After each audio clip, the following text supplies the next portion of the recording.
Good morning, सुप्रभात आप सभी को।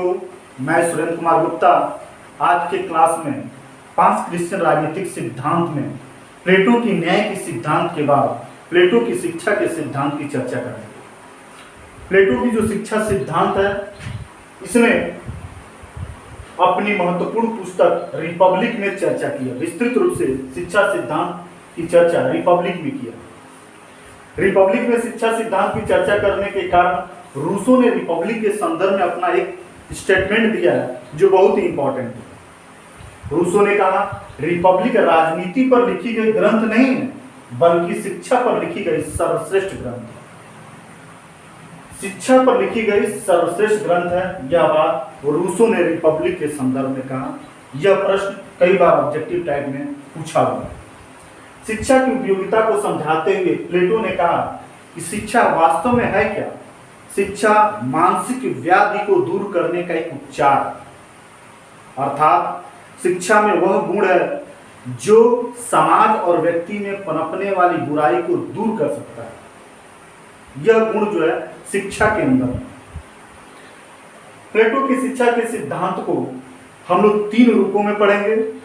प्लेटो ने अपने शिक्षा सिद्धांत देने से पहले तात्कालिक समय में एथेंस और स्पार्टा में शिक्षा की व्यवस्था क्या था उसकी तुलना किया। तुलना करने के बाद स्पार्टा और एथेंस की शिक्षा व्यवस्था की जो गुण थी, उन्हीं गुणों को मिलाकर अपना शिक्षा कार्यक्रम दिया। तो दूसरे स्तर पे हम लोग प्लेटो का शिक्षा कार्यक्रम पढ़ेंगे और तीसरे स्तर पे प्लेटो की शिक्षा योजना की जो विशेषता है और आलोचना है उसको पढ़ेंगे। यह जो टॉपिक है, यह टॉपिक ऑब्जेक्टिव टाइप और सब्जेक्टिव टाइप दोनों के लिए महत्वपूर्ण है। ऑब्जेक्टिव टाइप क्वेश्चन की तैयारी हमको संपूर्ण सिलेबस की करनी है और सब्जेक्टिव टाइप क्वेश्चन के लिए हमें सिलेक्टिव तैयारी करनी है। तो 5 क्रिश्चियन राजनीतिक सिद्धांत को जो पहला यूनिट है, इसको हमको 5 नंबर में तो पढ़ना ही पढ़ना है। 1 नंबर में भी कहीं कहीं जो मिलेंगे उसको हम लोग पढ़ लेंगे। जैसे रिपब्लिक के संदर्भ में रूसो का स्टेटमेंट, शिक्षा के महत्व के संदर्भ में प्लेटो का स्टेटमेंट, और जो यहाँ तुलना होगी उन तुलना से भी कुछ क्वेश्चन बनते हैं। और सबसे ज्यादा क्वेश्चन बनने की जो संभावना है पर ऑब्जेक्टिव है, वह है प्लेटो का शिक्षा कार्यक्रम। ठीक है, तो हम पढ़ाते जाएंगे और क्वेश्चन बताते भी जाएंगे जो हम लोग करेंगे। अभी हम लोग एथेंस में और स्पार्टा में शिक्षा की व्यवस्था क्या थी उसका तुलनात्मक अध्ययन करेंगे, तब जाके हम प्लेटो की शिक्षा कार्यक्रम को पढ़ेंगे।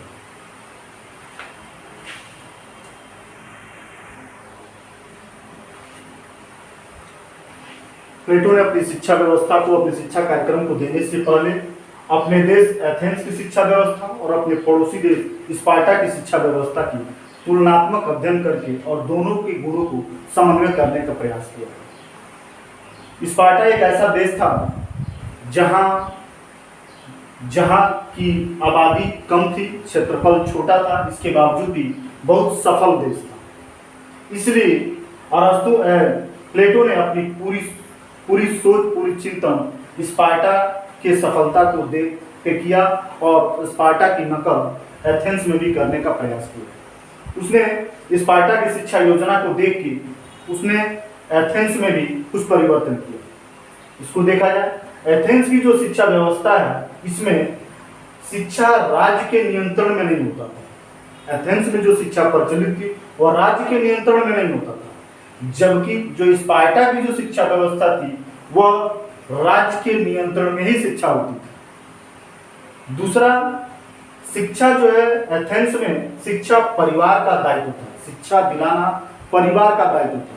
वह शिक्षा दिलाए अथवा न दिलाए वह परिवार पर ही निर्भर करता है। स्पार्टा में क्या था? शिक्षा परिवार का दायित्व नहीं, ये राज्य का दायित्व है। 7 वर्ष की अवस्था, बच्चे की पैदाइशी के 7 वर्ष बाद ही राज्य बच्चे को अपने संरक्षण में लेके उनको जो है शिक्षा देने का काम, उनकी परवरिश करने का काम करता था। यही कारण है कि स्पार्टा जो था वह काफी मजबूत राज्य था। वहां के लोग राज्य के लिए मरने मिटने के लिए तैयार थे, जबकि एथेंस में लूट खसोट और बेईमानी, राजद्रोह, विद्रोह करने की स्थिति में यहाँ बनी हुई थी। यही शिक्षा व्यवस्था के कारण ही वहां पे ऐसी व्यवस्था थी। तीसरा जो था एथेंस की जो शिक्षा थी या राज्य की आवश्यकताओं के अनुरूप शिक्षा नहीं दी जाती थी। राज्य की जरूरत क्या है शिक्षा की, वह नहीं दी जाती थी, जबकि स्पार्टा में राज्य की आवश्यकता के अनुरूप ही शिक्षा देने पर बल दिया जाता था। उनके लिए राज्य महत्वपूर्ण था, राज्य की मजबूती महत्वपूर्ण थी, इसलिए बच्चों को या उनके नागरिक को जो शिक्षा दी जाए वह शिक्षा राज्य की आवश्यकताओं को पूर्ति करता हो, न कि व्यक्ति की जरूरत को पूर्ति करता हो। ठीक है।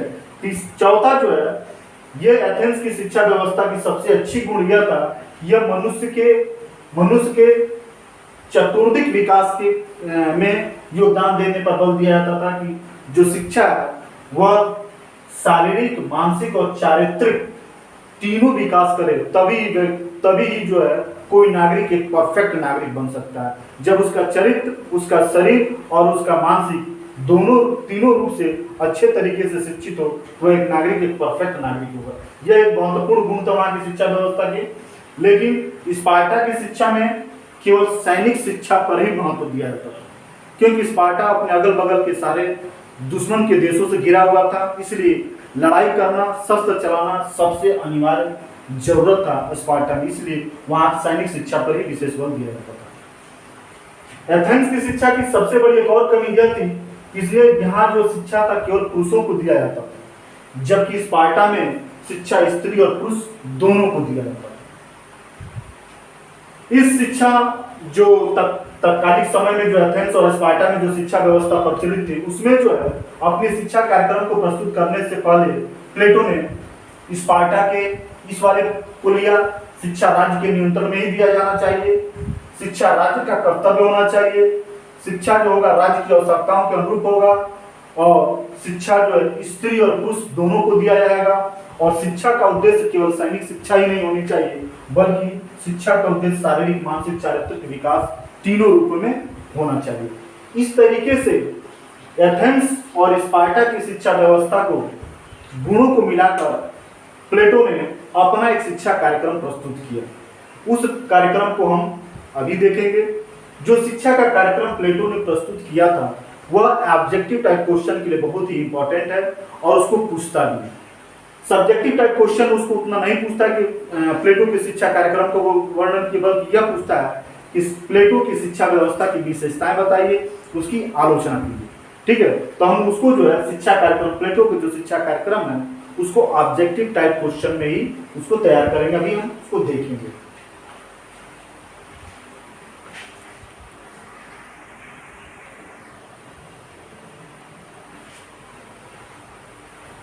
प्लेटो ने अपने शिक्षा कार्यक्रम को दो भागों में बांटा, प्रारंभिक शिक्षा और उच्च शिक्षा। प्रारंभिक इनकी शिक्षा को उम्र के अनुसार, उस उम्र में किस तरह के पाठ्यक्रम होंगे, वह शिक्षा का स्वरूप क्या होगा और उसका उद्देश्य क्या होगा, इन्हीं आधारों पर शिक्षा कार्यक्रमों की चर्चा भी करनी है। तो प्लेटो ने अपने शिक्षा कार्यक्रम को दो भागों में बांटा, प्रारंभिक शिक्षा और उच्च शिक्षा। प्रारंभिक शिक्षा में 6 से 20 वर्ष के बच्चों को शामिल किया गया कि जो प्रारंभिक शिक्षा होगी वह 6 से 20 वर्ष तक के उम्र के लोग प्रारंभिक शिक्षा को ग्रहण करेंगे। लेकिन इस 6 से 20 वर्ष की अवस्था में को दो अवस्था में बांटा, एक जो है 6 से 18 वर्ष तक की शिक्षा और दूसरा 18 से 20 वर्ष की शिक्षा। 6 से जो 18 वर्ष की जो शिक्षा होगी उसमें दो विषयों को ही शिक्षा दी जाएगी, वह होगा व्यायाम और संगीत। व्यायाम और संगीत, व्यायाम का मतलब है शारीरिक और संगीत का मतलब है मन। शरीर और मानसिक दोनों की शिक्षा यहाँ दी जाएगी। जो 18 से 20 वर्ष की शिक्षा होगी यह होगी सैनिक शिक्षा। ठीक है, 2 वर्ष की सैनिक, जो इस शिक्षा को ग्रहण करने के बाद 18 से 20 वर्ष की अवस्था में सैनिक शिक्षा दी जाएगी, वह 2 साल की शिक्षा दी जाएगी। जो प्रारंभिक शिक्षा है इसका स्वरूप यह है कि यह सभी लोगों के लिए अनिवार्य है। यह शिक्षा सभी लोगों को प्राप्त होना चाहिए, राज्य अपने नियंत्रण में सभी लोगों को प्रारंभिक शिक्षा दिलाए। प्रारंभिक के बाद जो उच्च शिक्षा होगी वह उन्हीं लोगों को दी जाएगी जो प्रारंभिक शिक्षा को ग्रहण करने के बाद उच्च शिक्षा के लिए क्वालिफाई होंगे, परीक्षाओं को पास करेंगे। जो परीक्षा पास नहीं करेंगे उनको उनकी शिक्षा वहीं समाप्त कर दी जाएगी, जो परीक्षा को पास करेंगे उनकी शिक्षा को आगे अनवरत जारी रखा जाएगा। प्रारंभिक शिक्षा का मुख्य उद्देश्य यह था, इसमें भावनाओं और संवेगों को संतुलित करके चरित्र का निर्माण करना। चूंकि एथेंस की शिक्षा व्यवस्था की एक सबसे बड़ी क्वालिटी यह थी, उसमें न केवल सैनिक शिक्षा पर बल दिया गया, बल्कि शारीरिक, मानसिक और चारित्रिक इन तीनों के विकास को ही नागरिकों के लिए सबसे उत्तम माना गया। कि कोई भी नागरिक जिसमें ये तीनों गुणों का विकास होगा, वही नागरिक परफेक्ट होगा, राज्य के लिए समर्पित होगा, राज्य के लिए सही होगा। इसलिए जो प्रारंभिक शिक्षा है सभी के लिए अनिवार्य कर दिया गया। इस अनिवार्य में उसकी मानसिक, शारीरिक और चारित्रिक तीनों का विकास हो जाएगा। आगे यदि उसको वह आगे की शिक्षा ग्रहण करने में सक्षम नहीं है, फिर भी एक परफेक्ट नागरिक के रूप में इतनी शिक्षा ग्रहण कर लेगा तो भी एक परफेक्ट नागरिक के रूप में वह बना रहेगा।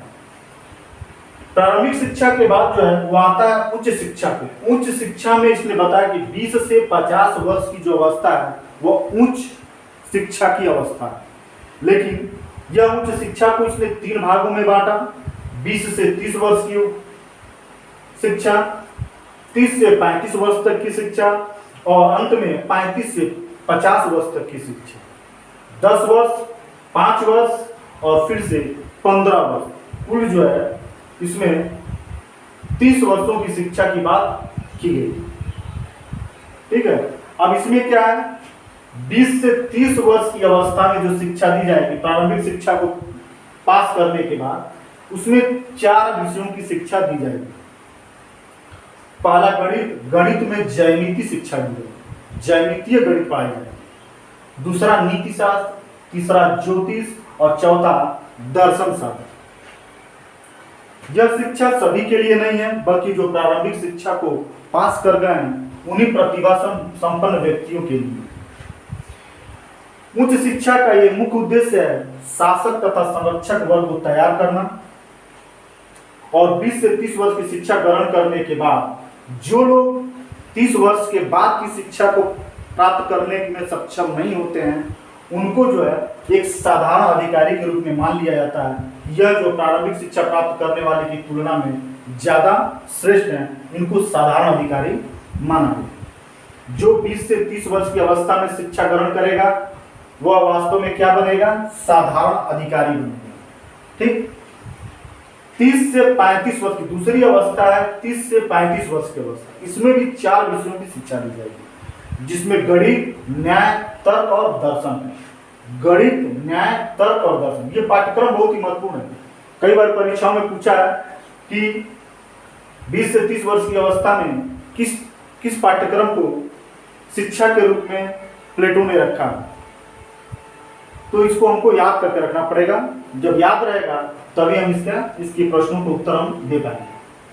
30 से 35 वर्ष की शिक्षा प्रतिभा संपन्न व्यक्ति को ही दिया जाएगा, सभी को नहीं दिया जा सकता।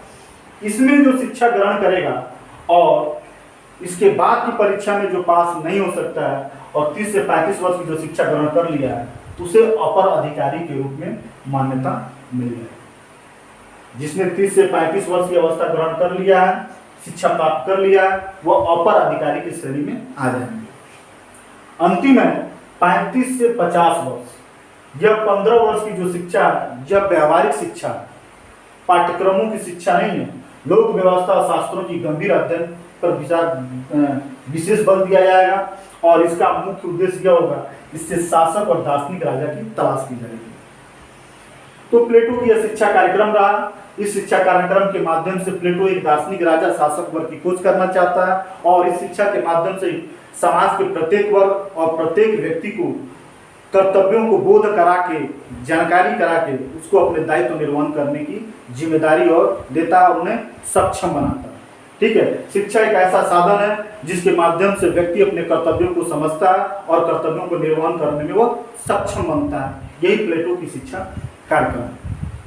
प्लेटो की शिक्षा कार्यक्रम का ऑब्जेक्टिव टाइप क्वेश्चन इसको तैयार करेंगे। अब जो है अगला जो हमारा टॉपिक है वह प्लेटो की शिक्षा कार्यक्रम की विशेषता और उसकी आलोचना, जो 5 नंबर के क्वेश्चन के लिए सबसे महत्वपूर्ण है। प्लेटो की शिक्षा संबंधी योजना जब भी पूछेगा, यही प्लेटो की शिक्षा व्यवस्था की विशेषताओं का वर्णन कीजिए, उसकी आलोचनात्मक व्याख्या कीजिए। तो वह 5 नंबर का क्वेश्चन आपको अनिवार्य है, उसको 5 नंबर में हम पढ़ेंगे।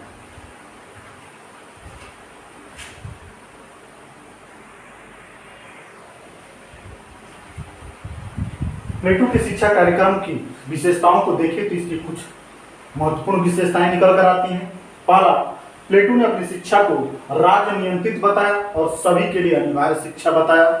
यह जो शिक्षा होगी राज्य के नियंत्रण में होगी और सभी लोगों के लिए अनिवार्य होगी। यह परिवार और व्यक्ति का दायित्व तो नहीं होगा कि हम शिक्षा ग्रहण करें अथवा न करें, बल्कि राज्य के नियंत्रण में होगा और सभी के लिए अनिवार्य होगा। दूसरा इसकी विशेषता है कि शिक्षा का उद्देश्य जो है प्लेटो के अनुसार व्यक्ति की शारीरिक, मानसिक, चारित्रिक अर्थात सर्वांगीण विकास में मदद करने वाली शिक्षा होगी, न केवल किसी एक पक्ष की विकास करने के संदर्भ में होगा।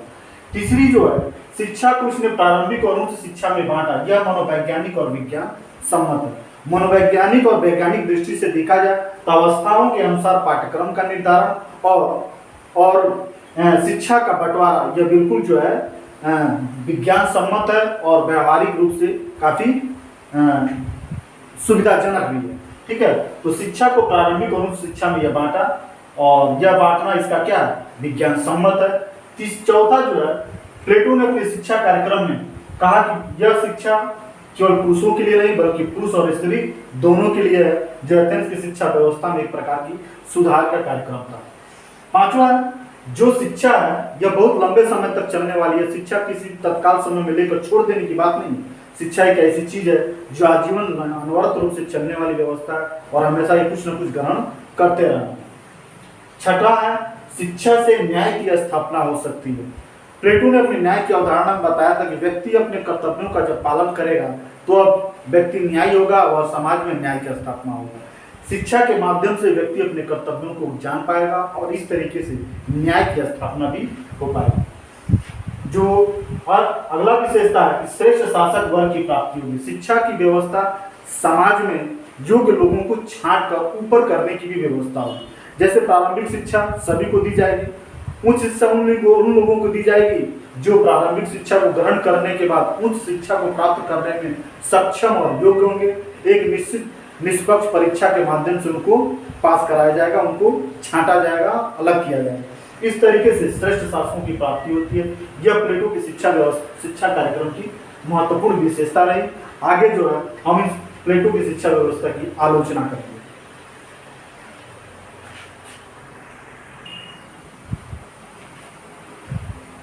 प्लेटो की शिक्षा कार्यक्रम की कुछ महत्वपूर्ण आलोचनाएं हैं। सबसे पहले आलोचना यह कि सभी वर्गों की शिक्षा की व्यवस्था नहीं है। जैसे उत्पादक वर्ग को केवल प्रारंभिक शिक्षा की बात तो दी जाती है, लेकिन उसे उच्च शिक्षा के लिए कोई व्यवस्था नहीं किया जाता है। साहित्य की उपेक्षा, प्लेटो की शिक्षा कार्यक्रम में कहीं भी साहित्य की कोई चर्चा नहीं की गई है, बल्कि साहित्य की उपेक्षा की गई है। यहाँ तक यह माना जाता है कि साहित्य के बिना, साहित्य के ज्ञान के बिना हम किसी भी समाज की सही परिकल्पना न कर सकते हैं, न समाज को सही दिशा में भेज सकते हैं। इस तरीके से प्लेटो ने साहित्य की बहुत बड़ा उपेक्षा की। प्लेटो की शिक्षा कार्यक्रम को कहा जाता है सैद्धांतिक ज्यादा है, व्यवहारिक कम। मनोवैज्ञानिक आधार पर बांटना, प्रारंभिक शिक्षा और उच्च शिक्षा, और प्रारंभिक शिक्षा में यह पाठ्यक्रम होगा, दूसरे में यह पाठ्यक्रम होगा। यह केवल सैद्धांतिक है, व्यवहारिक कम। चौथा, शिक्षा कार्यक्रम लंबा और बहुत ही खर्चीला है। प्लेटो का शिक्षा 50 वर्ष तक की शिक्षा प्राप्त करने की बात है, जो काफी लंबा है, काफी उबाऊ है, काफी मुश्किल भरी है। इतनी लंबी शिक्षा को ग्रहण कर नहीं सकता। यदि करने की कोशिश भी किया तो इतनी खर्चीला होगा कि वह जो है इसका निर्वहन नहीं कर, खर्च का निर्वहन नहीं कर पाएगा। 50 वर्ष तक यदि शिक्षा ही ग्रहण करे तो व्यक्ति अपने जो उत्पादन कार्य करना है या अर्निंग का जो काम करना है वह समय उसका इसी में व्यतीत हो जाएगा। लास्ट जो है वह व्यक्तिगत विकास का बलिदान। चूंकि जो प्लेटो का शिक्षा कार्यक्रम है यह पूर्णतः राज्य की आवश्यकताओं और जरूरतों को ध्यान में रखकर किया गया। व्यक्ति अपने रुचि के अनुसार कौन सी शिक्षा ग्रहण करेगा, कौन सी शिक्षा ग्रहण नहीं करेगा, इसकी बात प्लेटो ने चर्चा नहीं की है, बल्कि प्लेटो ने राज्य द्वारा दिए गए विषय वस्तु पाठ्यक्रम को व्यक्ति स्वतः ही उसको ग्रहण करेगा, अपनी इच्छा और स्वेच्छा के अनुसार किसी प्रकार की शिक्षा ग्रहण नहीं करेगा। इस तरीके से यह प्लेटो की शिक्षा सिद्धांत और शिक्षा कार्यक्रम समाप्त हो गया। और अगला जो हम लोगों का वीडियो होगा, अगला जो हम लोगों का क्लास होगा वह प्लेटो पे ही है। प्लेटो का साम्यवाद का सिद्धांत होगा। एक बार पुनः मैं आपसे कह देना चाहता हूं कि इस क्लास के बदले आपसे हमारी यह अपेक्षा है कि आप हमारे चैनल को सब्सक्राइब करेंगे, लाइक करेंगे और शेयर करेंगे, ताकि आपका यह प्रतिक्रिया हमारे उत्साह को बढ़ाएगा और हम आपको अच्छे से अच्छे वीडियो जिम्मेदारी पूर्ण समझते हुए आपको प्रोवाइड करेंगे।